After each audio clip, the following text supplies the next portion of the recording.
Buenos días a todos. Esperando se encuentren muy bien, les doy la bienvenida a nuestro webinar del día de hoy.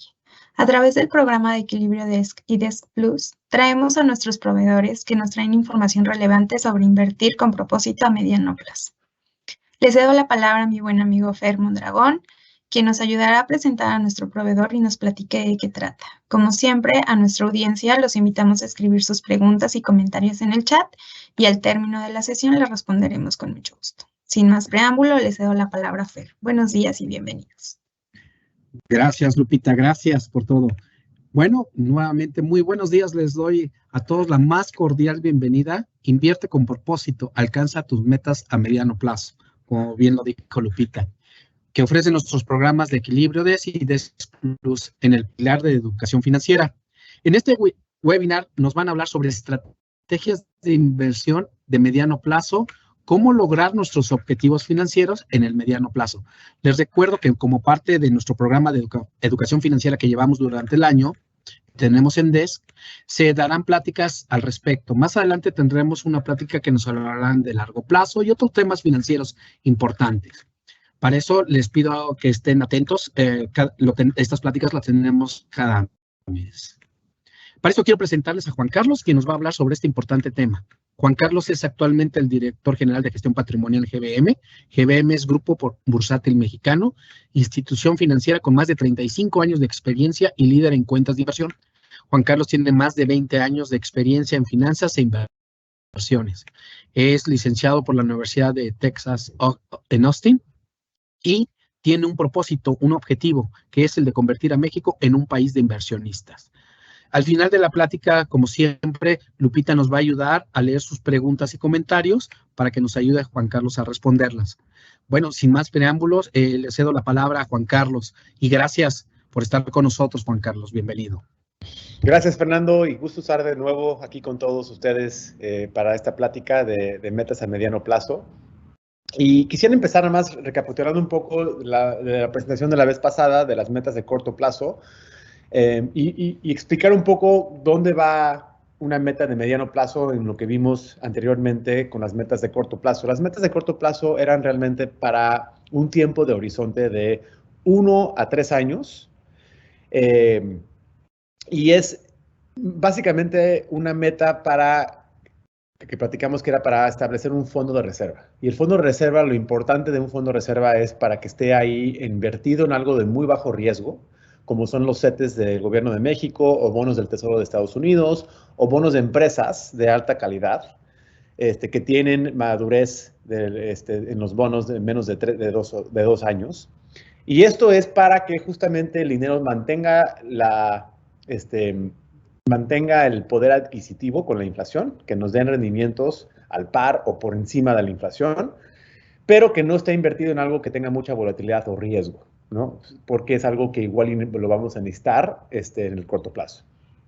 Hoy vamos a hablar más de qué pasa si queremos invertir con un poco más de tiempo de horizonte, es decir, con un tiempo de entre 3 hasta 10 años, ¿no? De entre 3 a 10 años se considera como una meta de mediano plazo, ya que en la próxima junta vamos a hablar de metas de largo plazo, y de largo plazo ya son 10 años o más. Entonces aquí es una meta de 3 a 10 años. No estamos seguros que puede ser una meta de 4 años, de 5 años, de 6 años, 7 años. Todo ese tiempo de horizonte puede caer dentro de una estrategia como que le vamos a platicar hoy, y cómo establecer un portafolio de inversión para cumplir con esa meta. Entonces, empezando con esto, lo que queremos es recordar que en el mundo de las inversiones hay que enfocarnos un poco en lo que son los hechos. O sea, a lo que me refiero de hechos es verdades comprobadas, ¿no? Verdades comprobadas de la academia, de científicos, y no de opiniones de la gente, ¿no? Y basarnos en cómo tomamos una decisión de inversión basado en las verdades, ¿no? En las verdades comprobadas. Y para eso establecimos una metodología de inversión que, si seguimos estos pasos, nos va a aumentar muchísimo la probabilidad de éxito para cumplir una meta de mediano plazo, ¿ok? Y a lo que me refiero, y está dividido en 3 partes. La primera parte es utilizar la evidencia empírica para maximizar la probabilidad de éxito de cada portafolio de inversión. ¿A qué me refiero con evidencia empírica? La evidencia empírica es algo que está publicado y revisado en la academia y aceptado en todo el mundo, ¿no? Esto sucede mucho en la medicina, esto sucede mucho en la ingeniería y también en las inversiones, en la economía. Entonces, aquí nos tratamos de basar en qué nos ha dicho la evidencia empírica de qué es cierto y qué no es cierto, ¿no? Y basarnos en eso. El siguiente paso es ver y entender muy bien cuáles son las reglas de las inversiones, qué nos ha dicho, ¿no?, esta evidencia empírica y qué nos ha mostrado. Y luego, finalmente, también tratar de cuidar mucho el tema fiscal, ¿no? Vamos a platicar un poco del interés compuesto, cómo funciona el interés compuesto, pero obviamente la parte fiscal, hay cosas que podemos hacer como inversionistas donde podemos retener más dinero nosotros para capturar más del interés compuesto a través del tiempo. Hay que también tratar de olvidar los mitos. Hay muchos mitos y hay mucha información falsa de que promete riquezas rápidas en las inversiones y hay que tener mucho cuidado con esto, ¿ok? No nos podemos dejar ir nada más por el rendimiento que paga algo. Eso es muy importante. Si alguien te ofrece el 20% de rendimiento o el 15% de rendimiento, tienes que siempre cuestionarte cuál es el riesgo que viene acompañado con ese rendimiento. Toda inversión tiene algún tipo de riesgo. Y lo que hemos observado en la evidencia empírica es que entre más rendimiento queremos o nos están ofreciendo, eso viene siempre acompañado con más riesgo. No quiere decir que esté malo o no malo, pero lo importante es entender cuáles son esos riesgos y si estamos dispuestos nosotros a tomar y asumir esos riesgos. Si sí, entonces ya sabiendo el riesgo, estamos dispuestos a tomarlo para tratar de obtener ese rendimiento alto. Entonces, los mitos más importantes que existen es inversiones que prometen cero riesgo con mucho rendimiento. Eso hemos visto que no existe en las inversiones, ¿no? En algunos casos hasta son fraudes, ¿no? Y hay que tener mucho cuidado de gente que nos promete rendimientos altos, que nos dice que no hay riesgo. Entonces, ¿cuáles son los hechos que nos deberíamos de enfocar al construir un portafolio de inversión? Ya fuera del objetivo de corto plazo, lo que estamos tratando de lograr es ganarle a la inflación. Pero para ganarle a la inflación, tenemos que tomar riesgo. Tenemos que tomar algo de riesgo. Tenemos que tomar algo de volatilidad. Tenemos que estar dispuestos a tomar algo de volatilidad en los mercados públicos. ¿Ok? Es la única manera de poderle ganar en el largo del tiempo a la inflación. En las metas de corto plazo, por ejemplo, en los CETES, en los bonos del tesoro, van a haber momentos donde sí le puede estar ganando la inflación, como es ahorita, que los bonos pagan como el 10, 11% y la inflación en México anda por ahí del 7%. Pero lo que sucede es que tarde o temprano esto se va a revertir y probablemente esté pagando o cerca de la inflación o en algunos casos, como hemos visto en los últimos 10 años, por abajo de la inflación. Entonces, siempre el fondo de reserva, el propósito de eso, lo que vimos la vez pasada, es mantenernos con la inflación o posiblemente en algunos momentos estar un poco por encima como es ahorita. Pero a lo largo del tiempo, lo que esperaríamos de un fondo de reserva de corto plazo es mantenernos con la inflación. Hablando ahora del fondo de mediano plazo o de una estrategia de mediano plazo, un objetivo de mediano plazo, estas inversiones sí hay que tratar de tomar un poco más de riesgo de que estamos tomando en las inversiones de corto plazo y tratar de optimizar el portafolio para tratar de sí tener un rendimiento por encima de la inflación.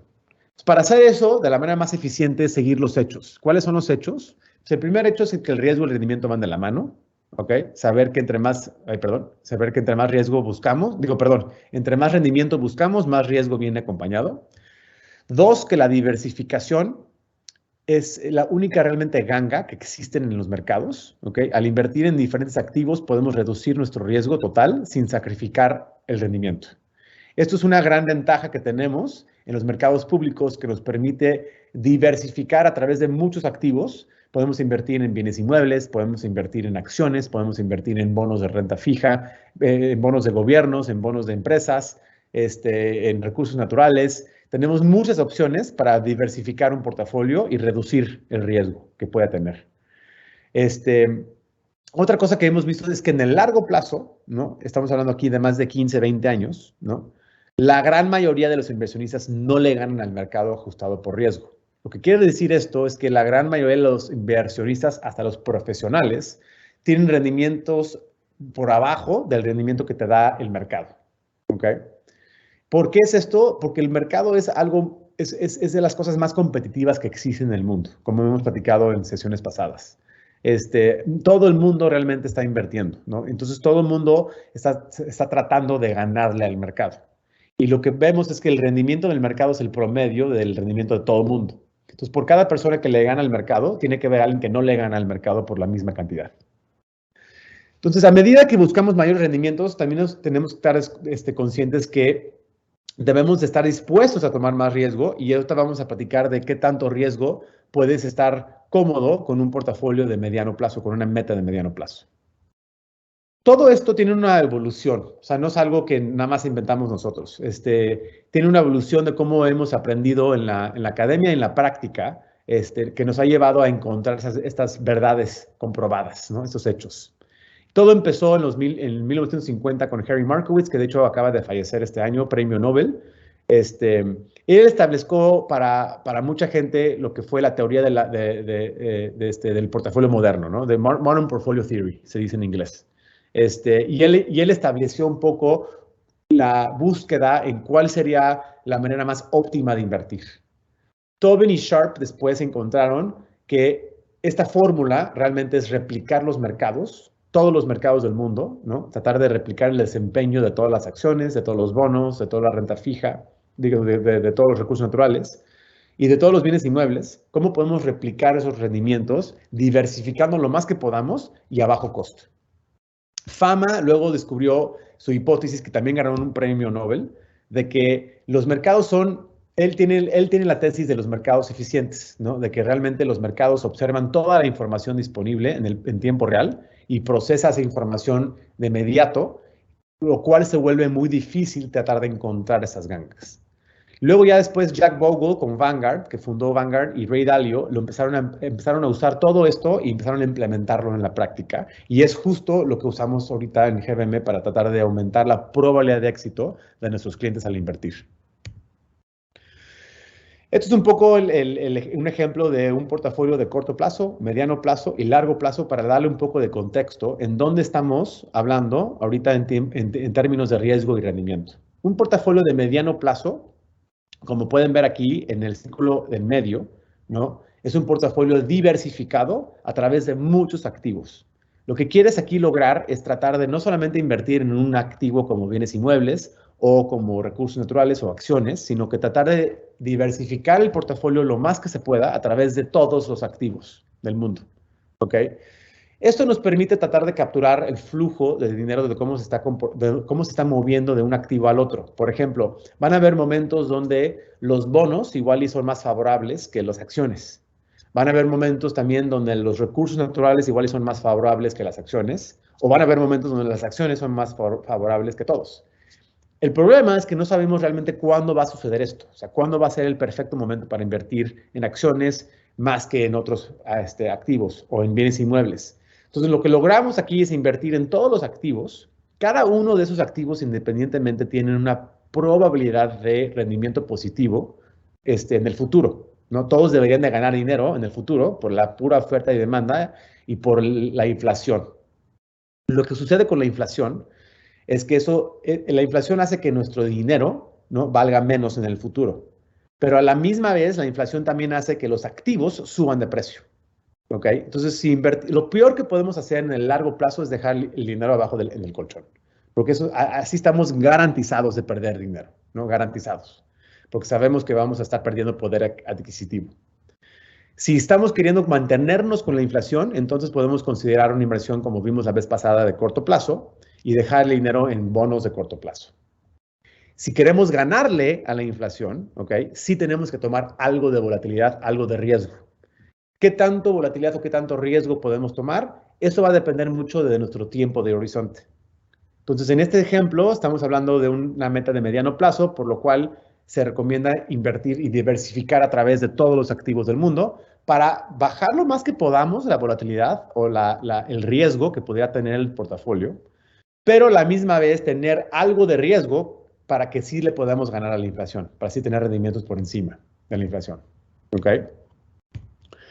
Entonces, aquí es un ejemplo de cómo se ve un portafolio de largo plazo, ¿no? Queremos invertir en todos los bonos del mundo y queremos invertir en los bonos más seguros del mundo. Es decir, queremos tratar de replicar el mercado de bonos, tratando de ser un índice de bonos, ¿no? Entonces, queremos invertir en los bonos de Estados Unidos, en los bonos de Japón. Y aquí a lo que me refiero es prestarle dinero a estos gobiernos. Le estamos prestando dinero por un periodo de tiempo al gobierno de Estados Unidos, al gobierno de Japón, al gobierno de Francia, al gobierno de México. En fin, aquí es diversificar a través de todos los países y prestarles dinero a los gobiernos y también prestarle dinero a las empresas más sólidas del mundo, no solamente a los gobiernos, sino también prestarle dinero a Microsoft, a Apple, a Alibaba y empresas también en México. Lo que queremos hacer también aquí es invertir en todas las empresas del mundo, ¿ok? Queremos invertir en las más de 9,000 empresas que existen hoy en día en todo el mundo, pero no lo queremos hacer de manera donde queremos darles el mismo peso a cada una, ¿no? Para replicar realmente el desempeño del mercado, hay que invertir de acuerdo al tamaño del mercado. O sea, es decir, tenemos que medir qué tan grandes son las empresas comparadas a cada una y asignar el peso del portafolio de acuerdo al tamaño. Por ejemplo, si Microsoft y Apple son las empresas más grandes del mundo, hay que darle más dinero a Microsoft y a Apple que a Nestlé o a Tesla, por ejemplo. Pero esto va cambiando a través del tiempo. Es decir, si sube el precio de Tesla y se vuelve la empresa más grande del mundo, solito se va a reflejar eso en el portafolio. Y así estamos capturando realmente lo que está pasando en el mercado. Estamos replicando el desempeño del mercado. Esto también nos ayuda a tratar de eliminar por completo algo que se llama el riesgo idiosincrático, el riesgo de que podría quebrar algo, ¿no?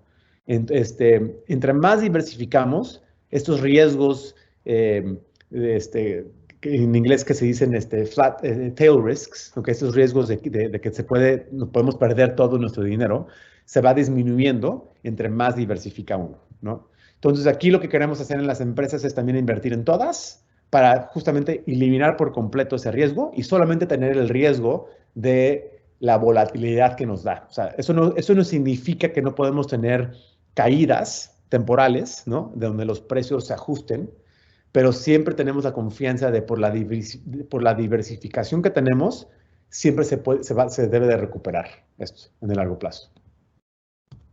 Lo mismo con los bienes inmuebles. Queremos invertir también, y se puede invertir en los mercados públicos a través de fibras y ser dueño de bienes inmuebles como hoteles de salud, multifamily, departamentos, oficinas, bodegas, en fin.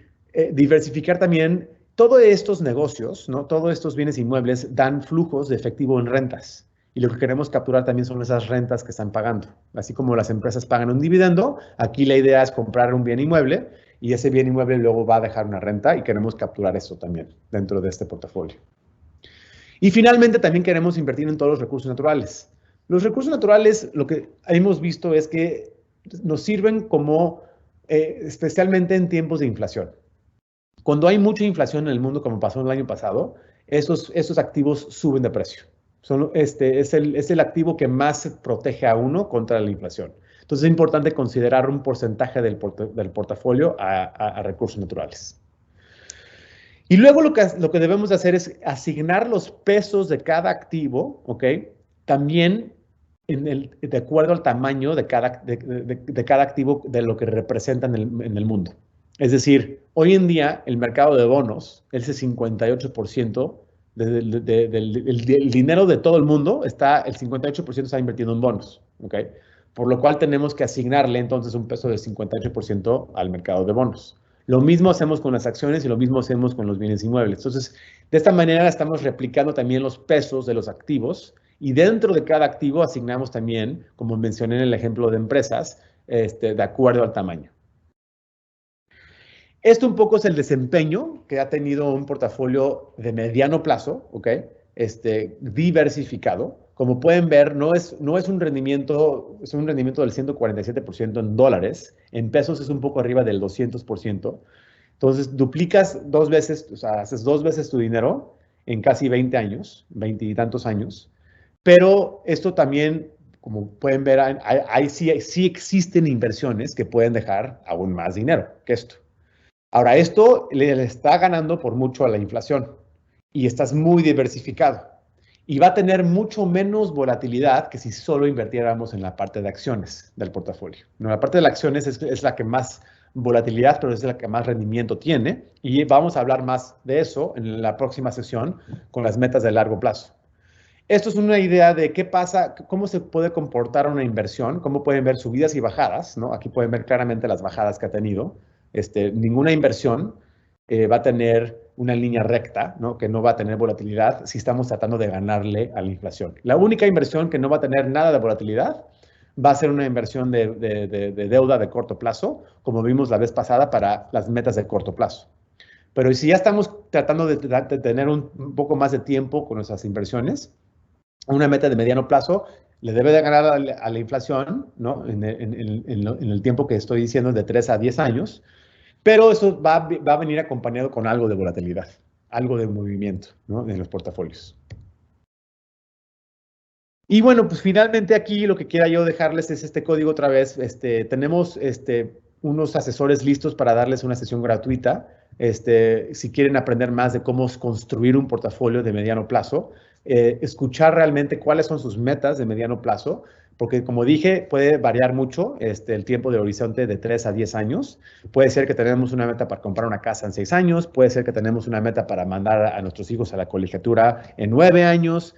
En fin, hay muchas metas que cada uno puede tener que caen dentro de este tiempo de horizonte de 3 a 10 años. Y para eso los invitamos a que puedan contactar a un asesor de GBM para que podamos ayudarles individualmente a cómo construir mejor un portafolio con una meta de mediano plazo. Y usando este código QR pueden llenar un cuestionario donde los estaremos buscando con una recomendación. Y con eso yo creo que lo dejo abierto a preguntas y poderme regresar a alguna parte de la presentación y escucharlos a ustedes.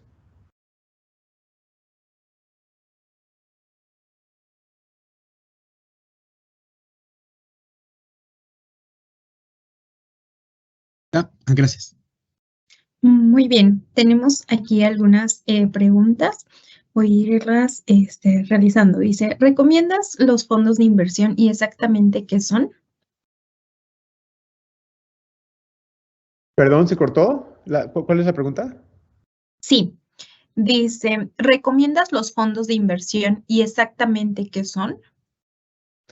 Sí, los fondos de inversión, hay muchos fondos de inversión que hacen muchas cosas diferentes. En GBM tenemos fondos de inversión que replican exactamente lo que dije. Hay un fondo de inversión que tenemos en GBM que se llama el Global Market Portfolio. El ticker del fondo es GBM GMP y es justamente lo que hace, replica todos los mercados del mundo. Y si quieres, puedes contactar a un asesor de GBM y te puede ayudar a encontrar cómo comprar ese fondo. Un fondo de inversión básicamente es una estrategia de inversión que puede ser desde renta fija de corto plazo hasta renta variable de largo plazo o cualquier combinación de ambas, ¿no? Y hay muchos diferentes fondos para diferentes metas. Y justamente es el vehículo que tratamos de usar para implementar estas metas. Ok, muchas gracias. Otra persona nos dice, realicé hace unas semanas una inversión en el fondo BLK 1+, pero lo seleccioné porque no sabía cuál elegir. ¿Cuál sería el fondo más adecuado para invertir? De nuevo, depende de las metas, ¿ok? Si estamos hablando de metas de corto plazo, ¿ok? Hay fondos en GBM, como es el GBM F3, GBM F3. Hay otro que se llama el GBM GUBL, GUBL, ¿ok? Que invierten en bonos de corto plazo, que ahorita están pagando como por ahí del 11%, que tienen muy baja volatilidad. Y el propósito de estos fondos es mantener el poder adquisitivo con la inflación a través del tiempo. ¿Okay? Luego también hay fondos, como estamos hablando ahorita, de mediano plazo, que es ahorita, el que hablamos ahorita es el GBM GMP, Global Market Portfolio. Y ese fondo es justamente un fondo que puede ser para una meta si tienes un tiempo de horizonte entre 3 y 10 años. En la próxima sesión vamos a hablar ahora de fondos y estrategias que podemos comprar para ya tiempos más de largo plazo, ¿no? De 10 años o más. También tenemos un fondo que se llama el GBM-TRD, que invierte en las 9,000 empresas más grandes del mundo, pero va a tener más volatilidad que el GBM-GMP, y ese es para justamente las metas de más largo plazo, y entraremos más a detalle en esa estrategia en la próxima sesión. Muy bien, muchas gracias. Dice otra persona, mencionaste bonos gubernamentales. ¿A qué se refieren cuando se refieren a bonos corporativos? Bonos corporativos es prestarle dinero a empresas, y bonos gubernamentales es prestarle dinero a un gobierno. Eso es lo que es un CETE, por ejemplo. O sea, un CETE es, yo le estoy prestando dinero al gobierno de México, el gobierno de México se compromete a pagarme en un tiempo, tienen varios tiempos, ¿no?, de pago. Le puedo prestar al gobierno por un mes, le puedo prestar al gobierno por un año o hasta 30 años. Y cada uno de esos tiempos me van a dar una tasa de interés, ¿ok? En los bonos corporativos suelen pagar un poco más que los bonos de gobierno, y esto es por el riesgo adicional que viene con una empresa, ¿no? Una empresa tiene un riesgo de quiebre. Entonces, ese riesgo que aumenta a prestarle dinero a alguna empresa debe de ser compensada con más rendimiento. Entonces, por eso hay que tener más cuidado de que siempre que invertimos en algo que tiene más rendimiento, no necesariamente es lo mejor, porque depende de nuestra meta y lo que queremos lograr. Si estamos dispuestos a asumir el riesgo de prestarle dinero a América Móvil, por ejemplo, sabiendo que, aunque es la empresa más grande de México, sí suele tener un poco más de riesgo que prestarle dinero al gobierno de México. Entonces, esa es la gran diferencia entre ambos, ¿no? Entre lo que es un bono de un gobierno o un CETE y el bono de corporativo. Muchas gracias. Otra persona nos dice, hay una gráfica que mostraste en la que ejemplifica porcentajes de diversificación contra rendimientos. ¿Puedes volverla a mostrar, por favor?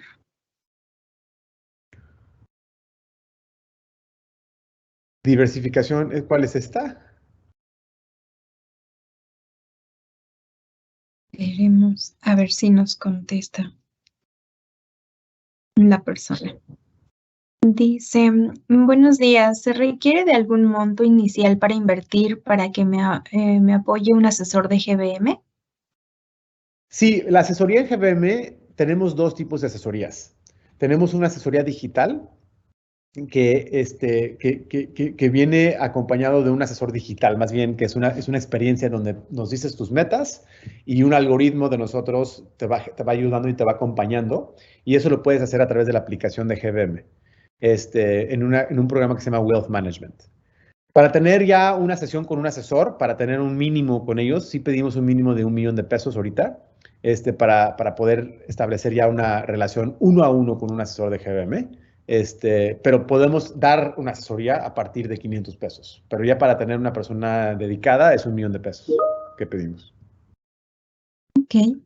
Juan Antonio nos dice, ¿cuánto puedo comenzar a invertir? ¿Cuándo o cuánto? ¿Cuánto? ¿Cuándo? ¿Cuánto dinero?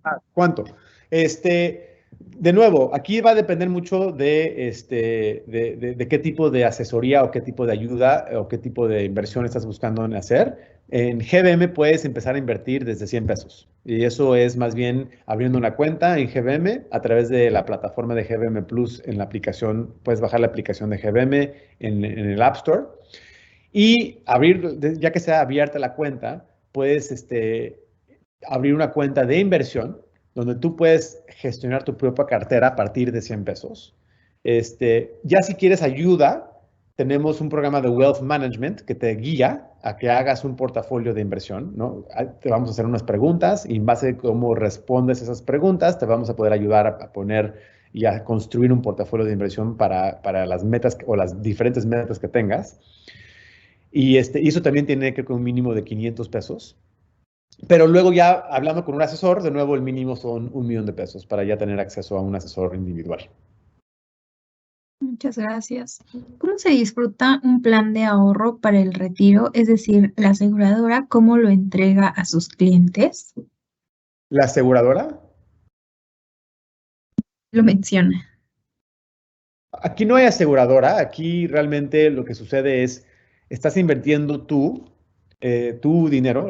Cuando tú inviertes con una aseguradora, la aseguradora te va a dar un rendimiento fijo normalmente y ellos van a invertir tu dinero y ellos se quedan con la diferencia. O sea, ellos te van a decir, te voy a pagar el 6% a ti, cliente, y yo voy a usar tu dinero para yo generar el 10% y ese es el negocio, ¿no? De la aseguradora. Aquí lo que estamos haciendo es poniéndonos en lugar de darle el dinero a la aseguradora, nosotros volvernos la aseguradora para el cliente. Entonces aquí lo que hacemos es invertir en los mercados directamente para que el mercado sea el que nos va a dar este rendimiento, ¿no? Y ya depende de qué tipo de inversión hacemos. Si hacemos una inversión de renta variable, por ejemplo, de largo plazo, va a tener más movimiento el portafolio, pero en el largo plazo va a tener más rendimiento, ¿ok? En cambio, si no estamos dispuestos, porque nos da mucho terror tener que sufrir esas subidas y bajadas, tenemos que bajarle a nivel de riesgo, y al bajarle a nivel de riesgo, también tenemos que ceder un poco de rendimiento. Entonces, lo que nos puede ayudar un asesor de GBM es encontrar realmente cuál es ese equilibrio, en dónde deberíamos estar cada uno de nosotros posicionados para cumplir los objetivos que tenemos y estar confiables de que, oye, si estamos tomando riesgo, estamos conscientes de qué riesgo viene acompañado, cuál es ese riesgo para cumplir con esas metas y ese rendimiento. Muchas gracias. Héctor nos pregunta, ¿qué es una nota estructurada? Una nota estructurada es una nota que emite un banco con estrategias de inversión usando la mayor tiempo derivados, a veces usan tipos de cambio. Y lo que hace esa nota es que tiene un tiempo de límite, ¿no? Un tiempo de expiración. A veces es 6 meses, a veces es 1 año, a veces es 3 años, ¿no? Y lo que hacen es que te tratan de pagar más un dividendo en cambio por ceder la alza. Un ejemplo puede ser mucha gente no le gusta invertir, por ejemplo, en la bolsa, ¿no? En las acciones, porque se mueven mucho, ¿no? Entonces, una nota estructurada puede decir, ok, vamos a intercambiar riesgos. Yo te pago un dividendo, yo te pago una renta fija, ¿ok? Con el mismo instrumento de invertir en bolsa, te protejo, ¿no? Tu principal, ¿no? Y si te pone condiciones, si sube la bolsa más de 20%, solo vas a ganar el 10%, ¿no? O sea, te van a decir, ok, yo te voy a garantizar que tu dinero está protegido, te voy a pagar el 10%, siempre y cuando sube mucho la bolsa, pero no vas a poder ganar más del 10%. Entonces, es una manera de poder intercambiar riesgo a la gente que quiere más rendimientos estables y no tomar tanta volatilidad, ¿no? que hay. Pero esto también viene con sus riesgos, porque lo que sucede es que es el mismo instrumento que puede uno hacer por su propia cuenta, nada más que por la psicología que existe en los mercados, la psicología de los inversionistas de no aguantarse estos movimientos que pueden pasar, están dispuestos a pagarle un seguro, un premio, ¿no? A alguien que les pueda intercambiar esos riesgos por ellos. Y hay muchas diferentes estrategias de notas estructuradas, muchas diferentes. Entonces, ahí también los invito que hablen con un asesor de GBM y les pueden explicar un poco el anaquel de todas las diferentes notas estructuradas que podemos ofrecer. Gracias. Nos dicen el de la gráfica, que es una anterior, que es una gráfica de Dona.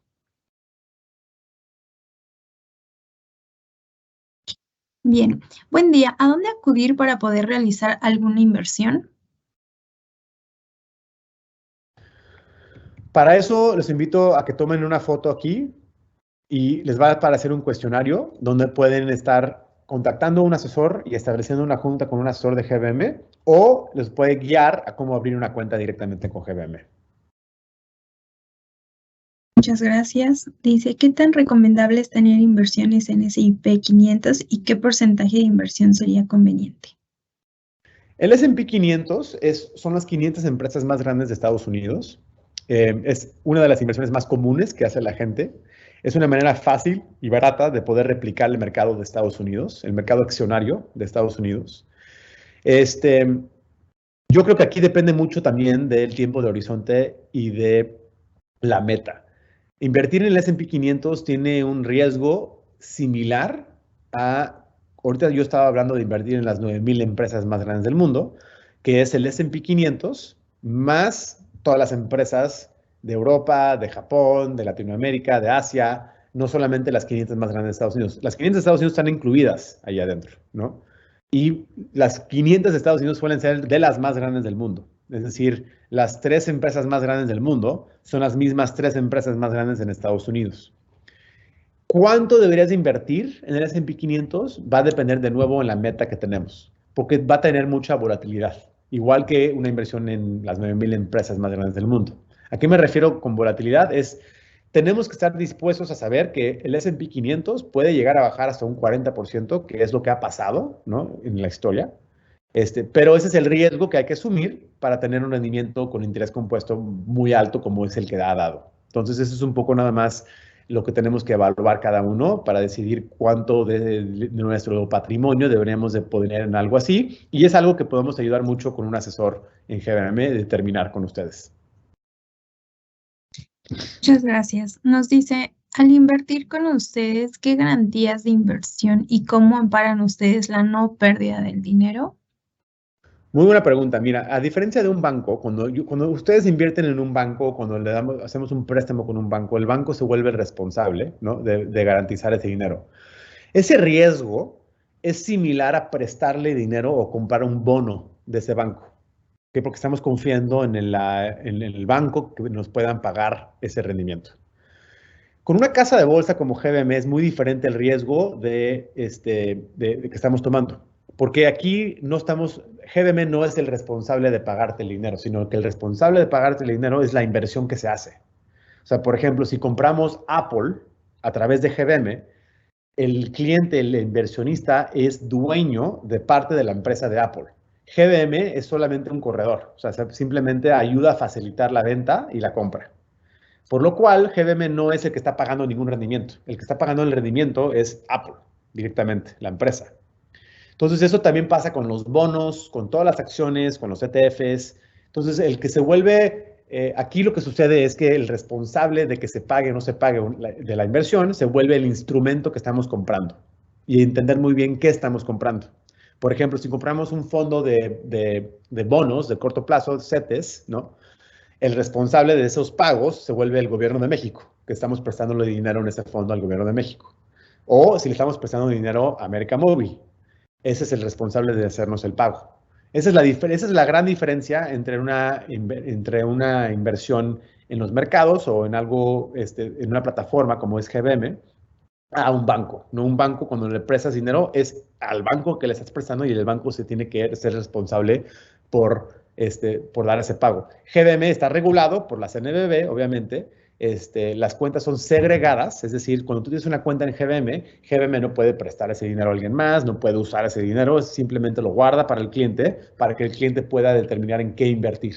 Y ya luego el riesgo de esa inversión es en el instrumento en el que se invierte. Muy bien, muchas gracias. Una inversión, Mayra nos dice, una inversión en un PPR a 10 años, ¿GBM decide los instrumentos de inversión? Tenemos 2 tipos de PPRs. Los invito a que platiquen con un asesor para aprender más de ellos usando nuestra liga. Sí, tenemos un PPR que puede el cliente gestionar su propia inversión o que GBM les ayude a gestionar. Entonces, tenemos las 2 opciones. Ok. David nos dice, ¿GBM maneja comisiones? ¿De qué porcentaje? Eso varía de qué estamos haciendo. GBM, ahorita las comisiones por la compra y venta, si estamos nada más nosotros gestionando los propios portafolios, cada vez que alguien compra o vende una acción, cobramos 0.25%. Para un fondo de inversión varían mucho, depende del fondo, pueden ser desde 1% de arancel que se cobran en los fondos hasta, creo que son como hasta 2%. Esto va a variar de qué tipo de fondo estamos comprando y qué tipo de instrumento hay adentro. Y luego para la asesoría, no tiene cobro GBM por la asesoría, sino que más bien es por el producto que usamos cuando implementemos un objetivo, ¿no? Y cada uno de esos productos, si es una cuenta discrecional o si es un fondo de inversión, los invitaría a que le pregunten a su asesor qué exactamente es el cobro y con mucho gusto les vamos a hacer toda la transparencia de explicarles cuáles son los cobros que se hacen. Muy bien. Edward nos dice, buen día, ¿cuál es la diferencia entre un asesor que apoyará si invierto 500 pesos a 1,000,000 de pesos? No, es que no hay un asesor tal cual para 500 pesos, sino es que es más bien la plataforma que tenemos en una aplicación que te hace, es un asesor virtual, es un asesor digital, es una asesoría más bien digital, que tú estás respondiendo a ciertas preguntas que hacemos en la aplicación para tratar de conocerte más y tratar de ver qué es lo que estás buscando, cuál es tu tiempo de horizonte, cuál es tu tolerancia de riesgo, y en base a esas preguntas te sugerimos un portafolio para que nosotros lo gestionemos, ¿no? Esa es la asesoría digital, que es a partir de 500 pesos. Y ya después, a partir de 1 millón de pesos, te invitamos a que sí tengas ya una llamada y que tengas un asesor asignado a ti. Y ese asesor más bien va a hacer el plan en persona o virtual, ¿no? Una videoconferencia, para entender muy bien cuáles son tus metas y ya acompañarte en persona. Cualquier duda que tengas, vas a tener un asesor a tu disposición. Y también ayudarte más. Para mí lo más importante de una asesoría es la parte emocional que pasan en los mercados, ¿no? Hay millones de libros ya hoy en día y millones de videos que podemos ver de cómo optimizar, cómo volvernos mejores inversionistas, pero la razón más grande, o sea, la razón más importante por lo cual es difícil a veces para mucha gente ser exitosos en las inversiones es la parte psicológica. Es una parte muy importante que nuestros asesores están muy bien entrenados para tratar de explicar y ayudar y acompañar, ¿no? A un cliente a entender muy bien los riesgos, a entender muy bien sus metas, a tratar de empatar las inversiones correctas para las metas que tiene cada cliente. Muy bien. Poniendo en una balanza, ¿en dónde es más rentable invertir entre FG500 y recursos naturales en términos de rendimiento-riesgo? Mira, sin duda, el rendimiento-riesgo es mucho más favorable en las acciones, ¿no? Yo diría que el S&P 500 le favorece a los recursos naturales. Lo que sucede con los recursos naturales es que es la única cosa que hemos visto en la evidencia empírica que realmente tenga una cobertura, una protección sobre la inflación. No hemos visto muchos periodos de inflación que se han mantenido en los últimos 20 años hasta el año pasado. El año pasado fue el primer año que vimos mucha inflación a nivel mundial en mucho tiempo. Y si ves cómo sea el desempeño de los recursos naturales en los últimos 10, 15 años, no ha sido muy bueno. De hecho, ha sido bastante malo el desempeño de los recursos naturales. Pero eso no quiere decir que no se debe de incluir en un portafolio, ¿no? La razón que nosotros lo incluimos en un portafolio de mediano plazo es porque podría ser que regresemos a un mundo como los 70s, donde pasen 10 años, ¿no? De mucha inflación. Y si pasará eso, sí verías que esos recursos naturales van a tener mejor desempeño que han tenido en los últimos 10 años. Pero en puro riesgo-rendimiento, las acciones y los bonos tienen mejor riesgo-rendimiento que los recursos naturales. Eso es lo que hemos visto históricamente. Muchas gracias. Israel nos dice, ¿de utilidad que se genera, se le tiene que dar aviso al SAT? Sí, o sea, GBM se encarga de darles los reportes fiscales que se necesitan para cualquier inversión que se hace, y eso justamente lo usan ustedes con sus contadores y ya ahí más bien nosotros hacemos el reporteo y les damos toda la información que necesitan ustedes. Muy bien. ¿La aplicación de GBM existe en español? La aplicación, creo que de hecho está en español. Creo que algunas cosas, algunos términos, creo que los dicen en inglés, pero la gran mayoría de la explicación y el onboarding y todo está en español. Ok. Edgar, para fondos de inversión de renta fija y variable, ¿cuál es la diferencia en rendimiento y qué otra diferenciación tendrían los de GBM contra fondos de inversión de otros administradores de fondos? Lo que compra todos los administradores de fondos dentro de los fondos, incluyendo GBM, es lo mismo. O sea, nomás es las combinaciones que hacen entre renta fija y renta variable. Renta fija a la renta fija se le consideran bonos, ¿no? Renta fija es, véanlo así, renta fija es prestarle dinero a alguien, ¿no? Le estamos prestando dinero a alguien, somos prestamistas. Renta variable somos accionistas, somos dueños de una empresa, dueños de un bien inmueble, ¿no? Dueños de algo que en base de los flujos que genere esa empresa, en el futuro, o esos flujos que genere ese bien inmueble en el futuro, esos flujos descontados al valor presente, ¿ok? Es lo que nos da el valor de esa acción. Y lo que queremos hacer como inversionistas es invertir en algo que los flujos sigan creciendo, ¿no? Si invertimos en Desk, por ejemplo, pues esperemos que Desk tenga flujos positivos y que esos flujos vayan aumentando en el futuro y así el valor de la empresa seguirá aumentando también en el futuro. Entonces, esa es la gran diferencia entre ambos, ¿no? O sea, uno es renta fija, se dice renta fija porque es un cupón, es un pago fijo que ya se hace desde el principio del contrato. Y la renta variable más bien es el desempeño que se puede estar moviendo mucho, ¿no? El precio cada día.